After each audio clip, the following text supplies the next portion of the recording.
ठीक है। भैया संघर्ष 2 को लेकर के क्या आप थिएटर में भी जाएंगे? अरे सॉरी, हर हर गंगे को लेकर के मैंने क्या बोला आपने सुना क्या? मैंने क्या बोला आपने सुना क्या? मैंने क्या बोला कि चाहे फीमेल स्टार हो या मेल स्टार हो, केहू के अगर अच्छा मेहनत हो के आप लोग आशीर्वाद दीजिए, अपन प्यार बरसाई जाए। बिल्कुल हमारे छोटे भाई की फिल्म है जिसका नाम है खेसारी लाल यादव।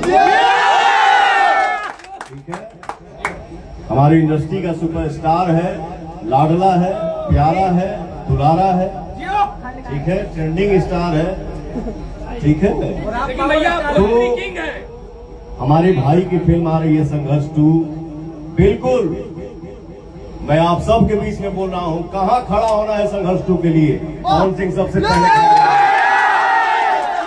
मैं हमेशा चाहूंगा मेरे भाई की फिल्म चले, धूम मचा दे।